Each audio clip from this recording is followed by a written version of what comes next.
Hey, everybody. Thank you for joining us on the Trinity podcast. We're so glad that you're listening in today.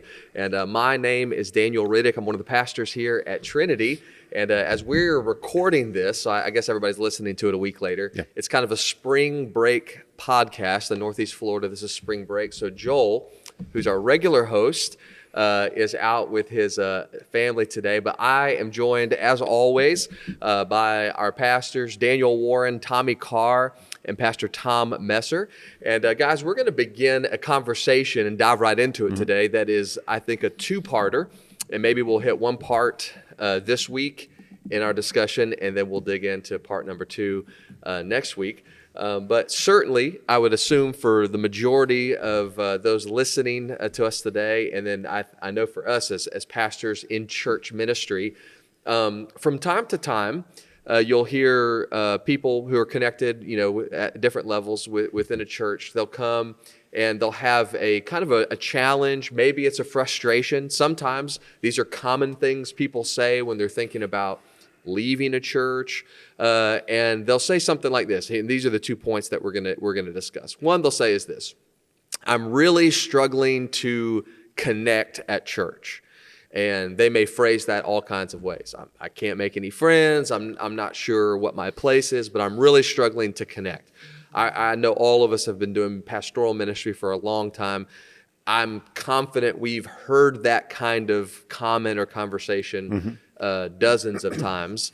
And maybe the other one, we'll dig into this next week, is, hey, I'm not sure I'm being fed. Or, they're referencing some element of I'm not growing like I want to be. I'm not hearing what I want to hear. That can mean all kinds of things, which we'll get into next week. But I think they're too common. They kind of bump up. We bump against them all the time. Common conversations that have happened in the church, and we don't want to minimize them or dismiss them as being kind of low-level excuses. And so today we're going to have a conversation about what it looks like to build healthy connection and community within a local church. And so I'll start us off with a question and kind of lob it out there. Obviously, if we do hear this regularly, there's probably a lot of facets to this conversation. But why in general do you guys think that churches, why is this one of the common struggles or challenges within the context of any local church? Why do you think this conversation happens regularly? I think for me, my picture would be, because I've heard it, I understand it, and you can sort of see it. One, the church service is not designed to build relationships. It's very much, you come, sit down. Hopefully there's participation. You're singing, you're listening, you're growing. But it is not turn to your neighbor, other than the traditional, turn to your neighbor and shake hands with somebody. But it's not designed for deep intimacy and building relationships, sharing. And if By the way, our worship leaders won't let us do that anymore. I know. About once every... or we won't let them. I'm about to really derail the conversation here. I thought so too, but then, I come about once every 30 days. I'm like, hey, what if we do a little kind of stand up and shake hands? And they're like, nah. Not going to do that. Yeah. All the introverts in the church are very thankful. They don't want to take time. They don't want to lose their stage. Come out of the music. Mark and Jason are going to hate it. Oh, yeah. For me. Right, I'm going to set up a meeting with Pastor Tom and them just to make clear who has. You're right. So outside of the handshaking time that we do not do anymore. It's not really designed for that intimacy and relationship building. And for so many people, that for a while, that is all that they do. I mean, we see people, they'll come in, they're new, they come in, they sit down, they leave as soon as it's over. And we're not, this part of it is not, the worship service part is not designed for that. And if that's all they're engaging in, it becomes very difficult. I understand that. Yeah. And I think that is a very real thing. So to me, that is a big driver. That first step is usually the worship service. And if that's all you're doing, it's a limiter. Yeah. So that's a good perspective.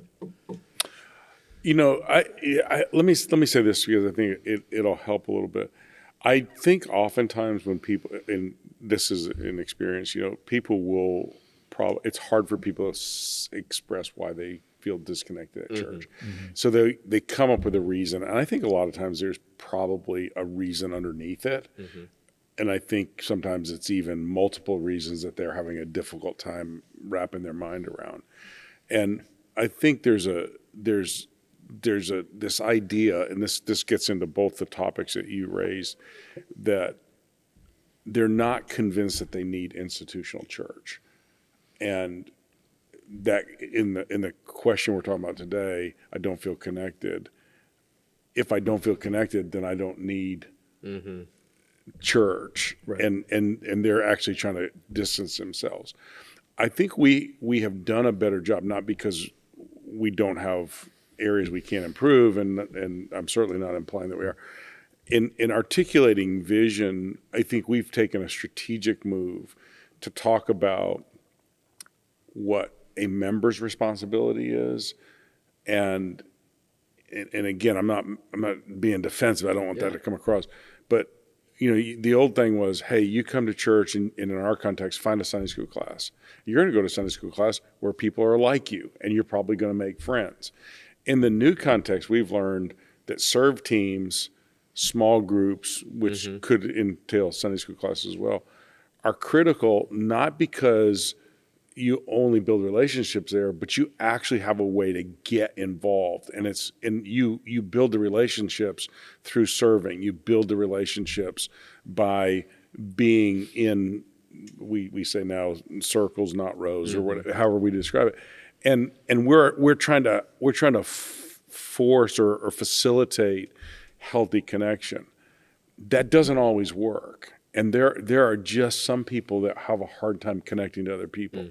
Could be the husband doesn't like that, he's not that way. Could be that they have high expectations. Could be they're coming from a context where they had a really good church experience and they feel like outsiders into our context. And so it's hard to schedule and programming. Yeah, there's so much. That's a big one. It's like we talk, just to kind of elaborate on what you're saying, it's like, one of the real challenges is, at Oakleaf specifically, we have to do home groups because of we don't have facility space, and so those must happen in the evenings, and so it becomes a real challenge when you got somebody who works at night, and that's you kind of come to them and go, hey, here's our primary vehicle on how we build relationships, and they go, not because they're a bad person, I can't do it. Want to, they can't. So those become real challenges. Yeah. I think some of the established church, this happened in our Plaza Sunday. We have a new couple that joined the church, a little older than me, but he used to pastor, just a wonderful guy. And people were coming down the Plaza ramp, and he goes, hey, do you know that person? I said, yeah, that's actually my brother-in-law. And he goes, oh, okay. He goes, now, how long do you and Tom go back? I'm like, well, since I was 14, actually, my daughter-in-law is married to, and he went, so it kept expanding in this circle. So I think a lot of times when people say they don't feel connected, sometimes they're merging into a very naturally moving church. It's like a highway. Yeah. New churches, everybody's on the on-ramp. Right. And there's plenty of room on the freeway. In a 100-year-old church, everybody's on the highway already, and they feel like they're merging into something that could have existed 5, 10, 20, 50 years. And they'll always be the new guy. They'll always be the new guy. And so Tom does this very wisely in our new members dinner, which is, we're trying to combat that by going out to a restaurant. And he'll say this, he does it every time we do one of these members. He'll go, hey, why don't you take out your phone? This is my cell phone number. He goes, now I want to tell you this. It's going to be hard to connect. And they go, oh. He goes, because we've been here 100 years. Now, we're going to make it as easy as we can make it. But it's going to be frustrating sometimes to connect to a larger, more established church. I think there's wisdom in that. I don't even think about this as a podcast. I just enjoy being around you guys and talking about church life. And I think this is a good context to say this in. Church didn't change much from 1950 to 1980 or whatever. There was a period of time where the amount of change and the rate of change in church was almost non-existent. Right. And then slowly in the 80s, the introduction of different kind of strategies. A lot of it was built around, the more non-denominational movement kind of thing. You get to small groups, you get to praise and worship music, you get to different styles, multiple services, things that just didn't exist. Multiple locations. That didn't exist years ago. And And, you know, and I think back now, and I've had just great opportunities to connect with people that were the pastors that that built large growing churches. And the challenges they talked about and the things that they got really good at are still issues today, even in a completely different context. And like an example would be there's a guy pastored in Fort Lauderdale, and he had this problem, same problem we're talking about. His Sunday school classes got too big, so they lost the personal connection. And so he didn't want to stop that because that was part of the engine that was doing, I mean, it became the internal care mechanism. So what he did is he literally trained what he called hosts and hostesses, and he called them section leaders in the church. And somebody said it, I think Daniel said it a minute ago, and his thing was, nobody can sit in your section without you getting to know who they are, without you having a conversation with them, without you introducing people to them. And he actually took the idea of, you know how, you know, we've said this over the years, Baptist people, they find their seat, and then if you are, God forbid you ever take their seat, right? Oh, yeah. Well, he turned it into, hey, this is your section, you own it. Let's turn it into a healthy thing. If somebody joins your section, make friends with them. Right. Invite them to dinner. And it became, in fact, we have people in our church today who were reached at that church and who later have moved up to Jacksonville. But their experience was the people that reached us were the section leaders in the church because their whole job was connecting new people and making them feel like they belong. Yeah. And, you know, and that's just a simple thing, but it shows you how critically important that is. It's a 2023 problem. It was a 1973 problem. It's going to be it's going to be a 2050 problem.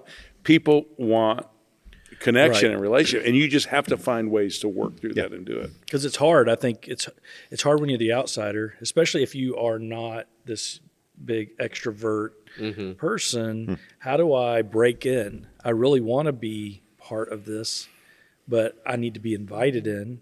And we think we're inviting them lots of times, but many times it's not enough. I mean, I remember, I've been here my whole life, so I've never been that outsider. Yeah. But I can remember when my kids started playing Little League and we got involved in this athletic association, and there were families that, it was our first kid getting through, and there were kids that had played in that park when they were kids, and now they had their kids in it, and they were part of the leadership team, and I'm starting to coach and getting involved. I'm like, I don't know all the unwritten rules, and who are the power brokers? Right. How do I become part of this thing? I want to make it better. I want to get involved. And it took persistence, time, and commitment to something outside the park. I wasn't committed to the park. I was committed to making sure my kids had a good experience. And then over time, got to know people and build those relationships. But I was like, this is how it's awkward. new people that want to lead in our church feel. I felt that way. Believe it. I'm trying to, like the last time I felt like an outsider trying to get engaged. And I've got an extroverted personality. It's easy to make friends. But when I got invited to the finance committee, I remember sitting there. Well, you would have had to be an outsider to that group. Right, there's no question. But my first time in there, I'm in the conference room, and here's these older guys that I've seen my whole life. But Knew him in a different relationship. Knew him in a different relationship. And I'm sitting here as the obvious outsider. And now they were kind, like, hey, man, good to see you. But they were throwing out names. I didn't know these people. Hey, have you talked to Jim this week? Hey, Bill, did you get a hold? I'm like, I don't know any of these people y'all talking about. And so I went home and wrote, how is this? I said, it was the most awkward thing I've ever sat through in my life. So I do think there's a legitimacy to feeling not connected. Now, they were really good at bringing me along, but you got to realize in a church, there's a process, just like in that deacon body, a process where you assimilate a little bit of information, a little bit more information. Another, like we host a group at our house every Sunday night.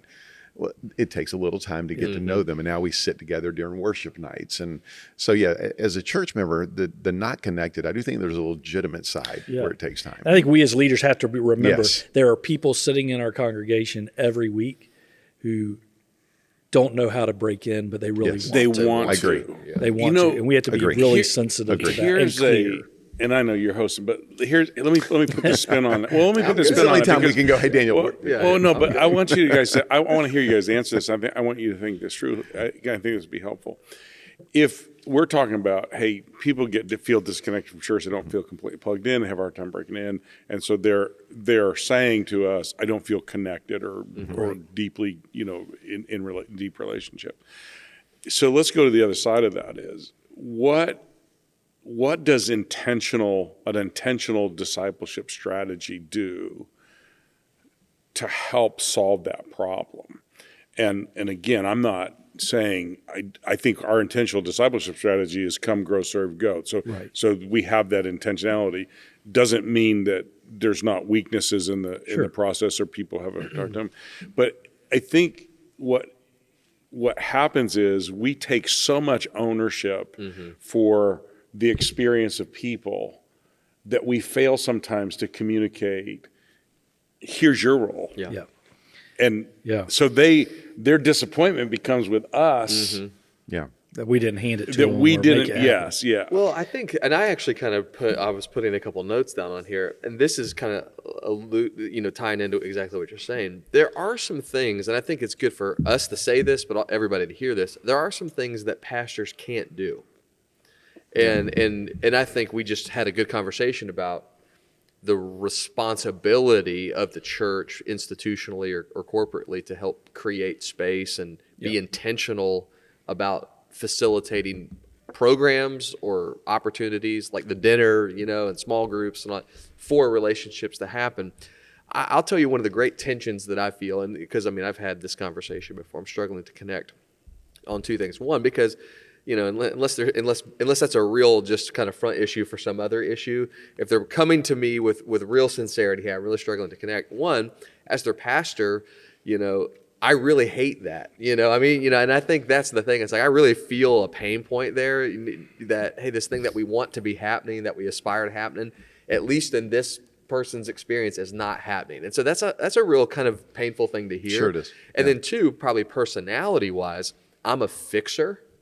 And so, I start immediately looking for the light switch that I can flip that's going to solve all of their problems. And I think one of the real challenges in this area is we have a lot of things we can contribute, direct, organize. Pastors cannot make a friendship happen automatically in somebody's Although we life. try. No, we can facilitate it, we can help. But it's like, I can't force somebody to be Daniel's friend, and I can't force him to be. A lot of people have tried, yeah, but so far, and I can't force I've you, given up on that. and I can't force you into a connection with Right. somebody else, and that becomes, the limitations of that are very real, both on the church and individually as pastors. Yeah. And go ahead. No, you're fine. No, you go ahead. So it's funny you say that. So one of the articles, I'll look at it in just a second here. I was looking at they said that's actually one of the pastors' pragmatic problems is they're trying to fix immediately. When they say, hey, I don't feel connected, they go into fix it mode rather than saying, okay, there is a responsibility of the member too. Let's make sure the other half of the equation is being done. So not that I'll take your time with this, but I thought this was really good.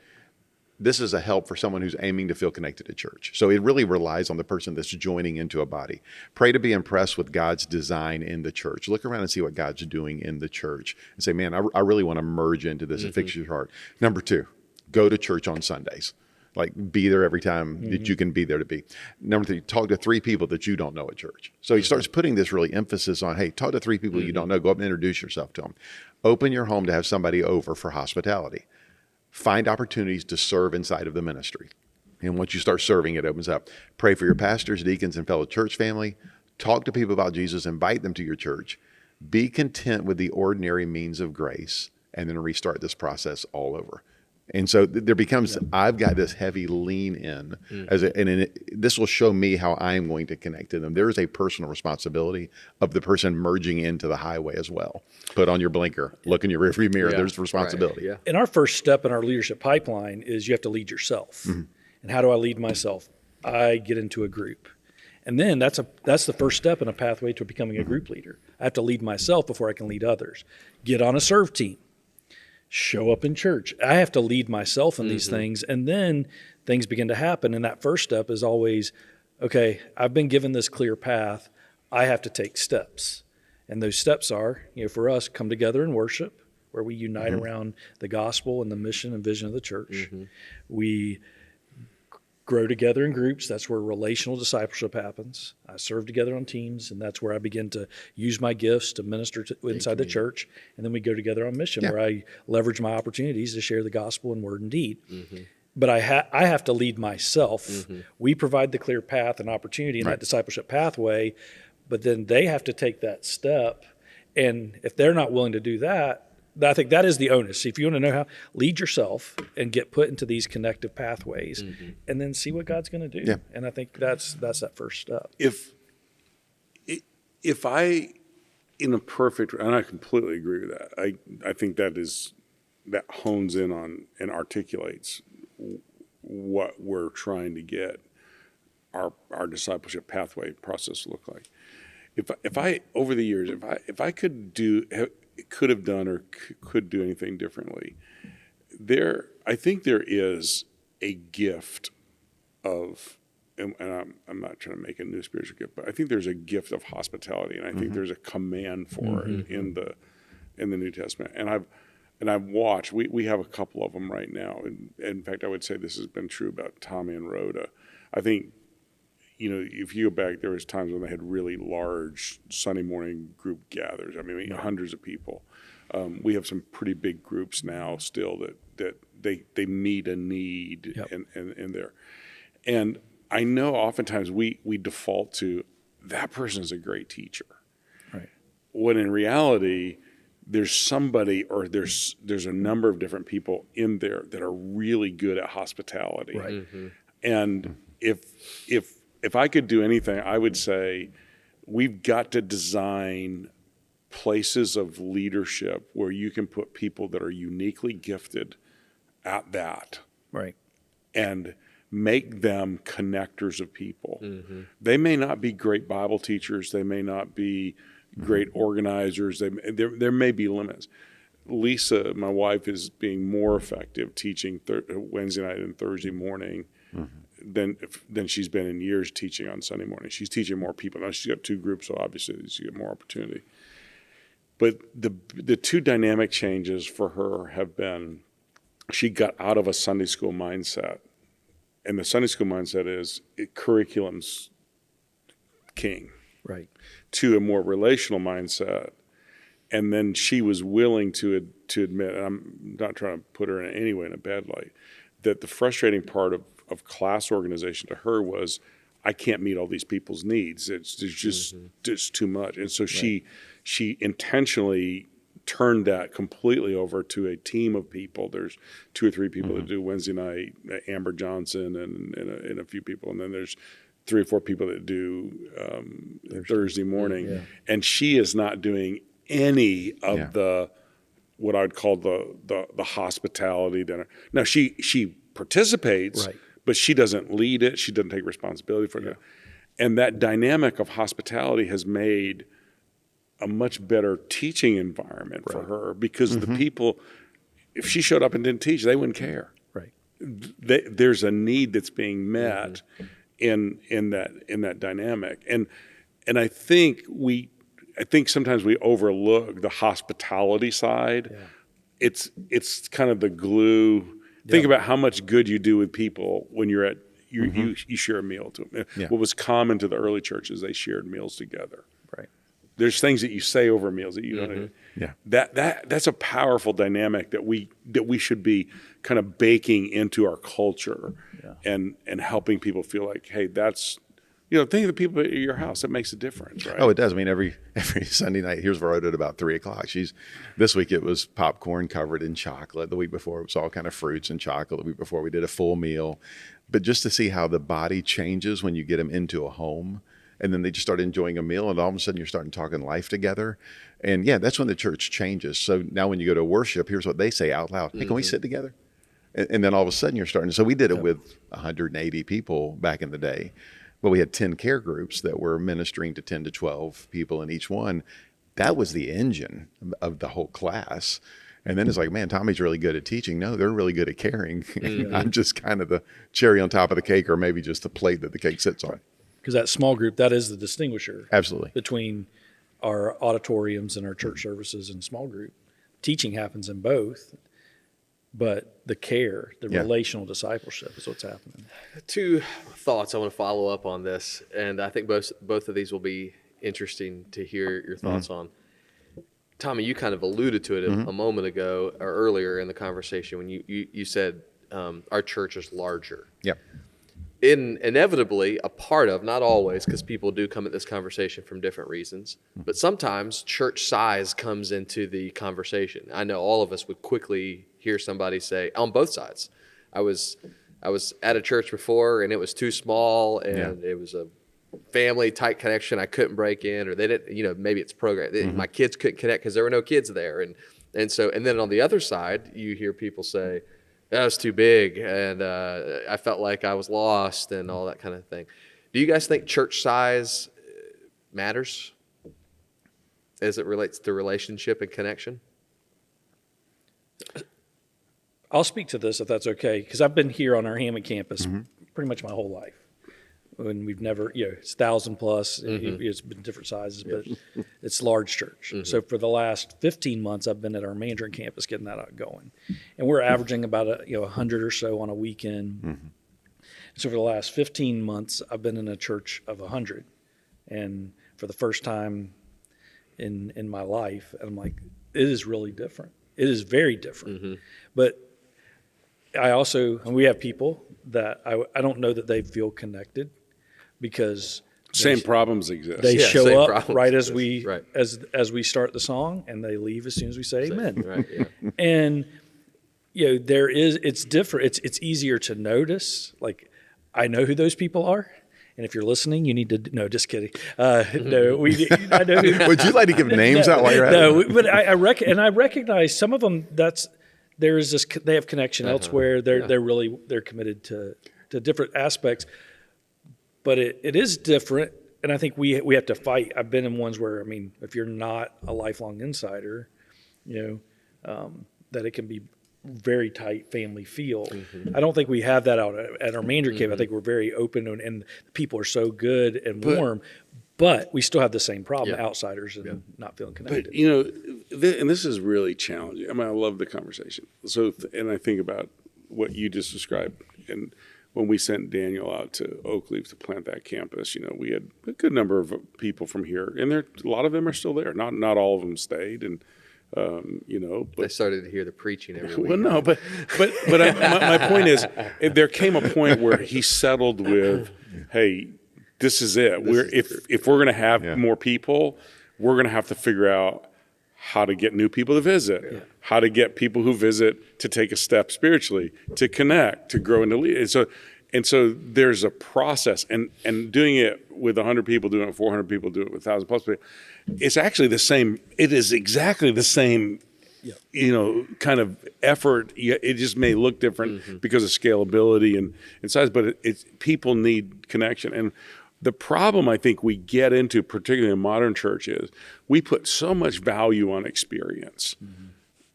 If people come to the worship service and have a good experience, we think they're going to come back. Well, there's a lot of good churches that give you a lot of good experience. And that experience only carries you so far. There's things that go beyond experience. And clearly one of the biggest one is, am I fitting in? Do I know people? Am I being loved? Am I loved, cared for, being held accountable? Am I known? Those things really matter. And I think sometimes we get so much on Sunday is about how good do we greet people? How friendly were we? How good was the music? How good was the preaching? Did we connect? Did they have a good experience?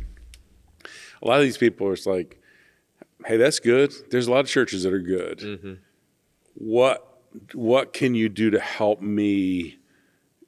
What is missing in my life is whatever. How can you help meet that need and put me on a pathway to meeting that need in my life? I think any social group, just not church, just any social group, the construct of a social organization, the smaller the group size, you have to deny connection. The larger the group size, you can disappear in connection. That's just true about any group, anything you do. So I've spoken here, and we have a large auditorium. they can disappear rapidly. I can disappear rapidly. Tom can. When I went to Mandarin, so I've been to Oak Leaf and preached there too, and I can people come in, go through the second set of curtains, and you're not disappearing in Mandarin. You're walking in, and it's because it's a smaller group size. So I do think size does matter in the process, but it's proved people that don't want to connect sometimes. Doesn't matter if it's a larger. They just find a different way to not connect. But it does make it easier based on size group to connect people. I think it's maybe universally true. the idea is that the size of a church creates different dynamics. There's no denying that, but it doesn't preclude or make automatic connection. Right. You can or you can't for a variety of reasons. Here's another one, and I think this will be interesting to hear your perspective on. From time to time as well in the context of connection. Sometimes people come at it, and like I just said, the church is big or the church is small or the church is whatever. Sometimes it's program. Sometimes it's, like you said, the experience, the hospitality.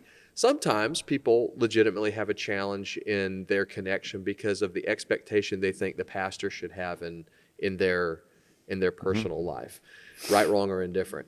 I'd love to hear your thoughts about what people should expect from their pastor as it relates to this conversation about church connection and how they feel known, welcomed, all those kinds of things. And so real quick, let me say this for a moment. Just a minute ago, I think this is true, and I think it's true for all of us. I think anybody right now from our church could walk up and say, hey, can I get your cell phone number? I don't think there's one person at this table that would say no. At the same time, it would be a problem if all of the people that we gave our cell phone numbers to were connecting with us in the same way. We'd be incapacitated and whatever. So there's true things on both sides, the availability, but also the reality and the capacities. What does that look like to manage, and what do you think people should expect from their and I should say this, their pastoral relationships? We're in a context of church where we have multiple pastors. I'm going to yield to Yoda to hear first. I'll tell you what I do and what works for me. And I'll be upfront. I'm sure that people get frustrated because there's a lot of, it's hard. I'm sure. Yeah. I try to make it accessible to people. I tell people I've learned to master, what I call the 90-second conversation. Mm-hmm. And there's some people I've been having a conversation with for 40 years, but it's never been more than 90 seconds at a time. And that's okay. Yeah, you do it. That's what I tell people. I said, I'm happy to give you my cell phone number, and let me, and I always tell them, I say this at the meeting, let me tell you how to leverage the best relationship you can have with me. Mm-hmm. If I want you to send me a text, and I want you to include your contact information. I said, and I will send you back my complete contact information. If you want to tell me something, text me. If you want something from me, email me. Mm-hmm. I said, I don't schedule my own appointments, and I'm not being, I just wouldn't be good at it. But I have somebody that does.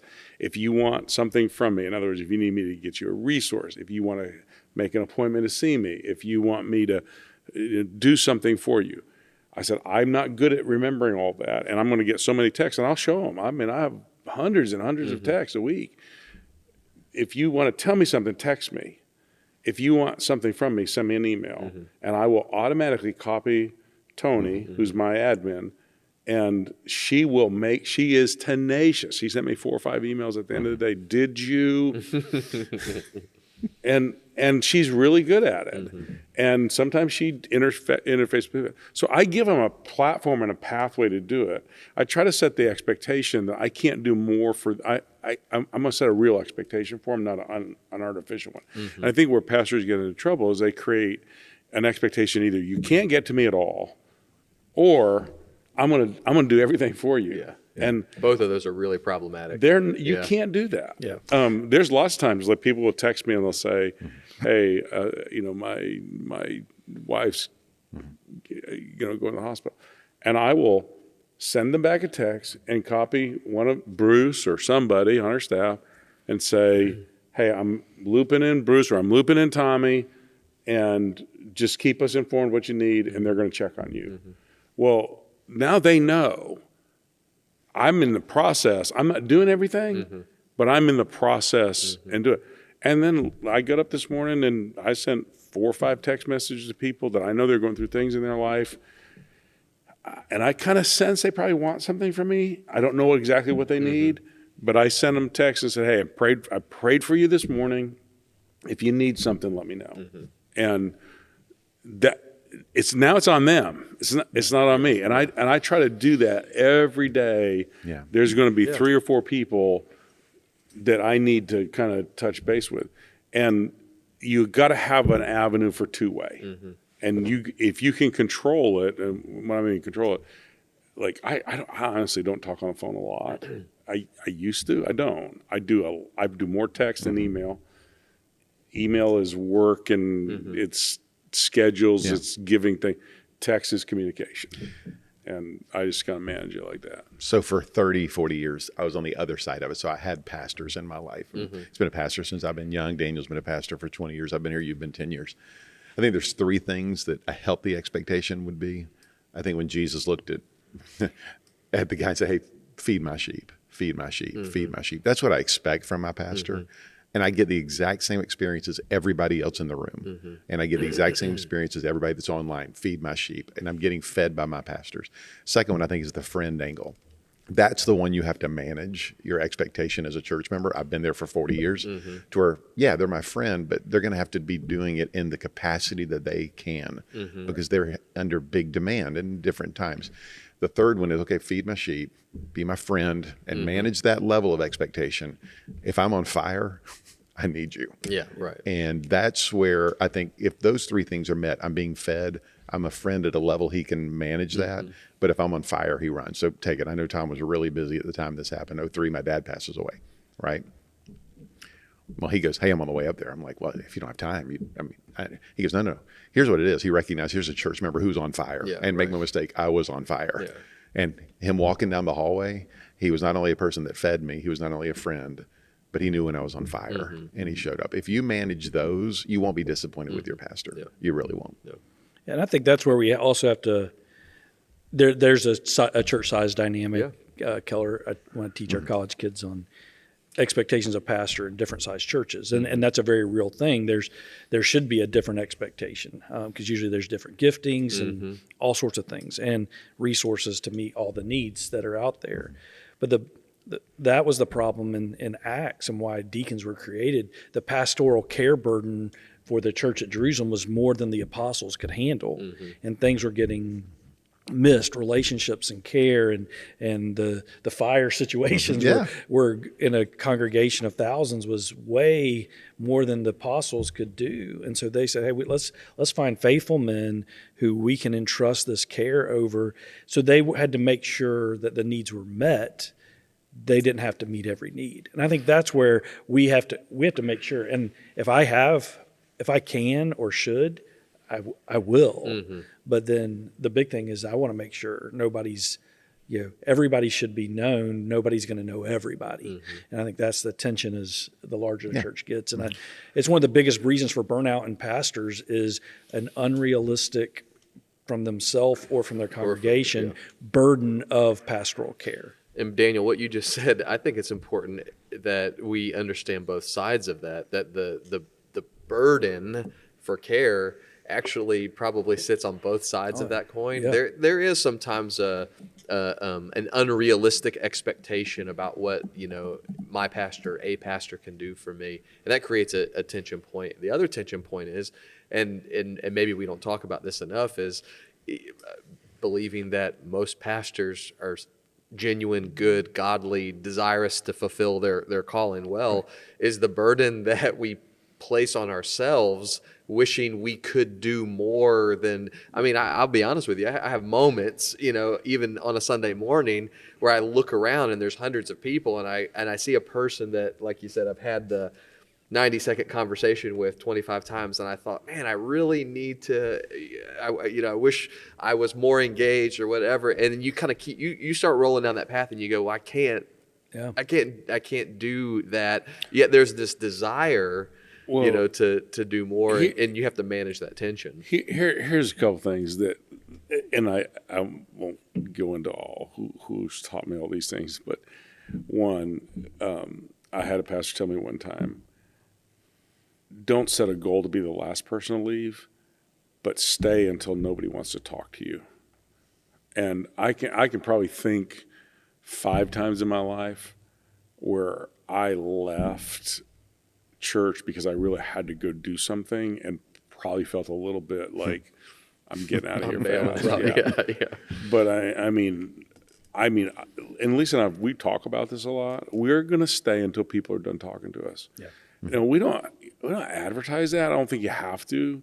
You just did. You just, well, but I mean, So expect a long line. So. yeah, that's one. 2, the longer you stay, I do have a lot of friends. Right. Like I'm gonna play some golf with some friends on Friday, and that's not pastoral. I mean, no, some of them will. There'll be an issue or two that come up that's pastoral. But it's just golf. It's just golf with friends. The longer you stay, the more people change their expectation from you. People aren't really expecting more friendship from me. They want me to be there to solve their problem. Right. And they just want to know that if I have a problem, whether it's There's help. yeah, I mean, this week it was a guy, he's buying a business, and he said, I'm really nervous about this. Is there any way that you'd read the financial statements and meet with me and the banker? And sure, happy to do that. Had somebody else ask me, we're trying to buy a house, and the whole banking industry, and should we buy a house? Sure, I'm happy to talk to you about it. My kids are having a problem in school. Can you talk to me? Yes. And almost in all those cases, it's a brief 25, 30-minute conversation. Help you. They want me to be there, and they want to know they have accessibility to me. If you create that willingness, and some of that doesn't feel like pastoral care, but they have trust in you to help them with it. If you create the idea that, hey, I'm there for you.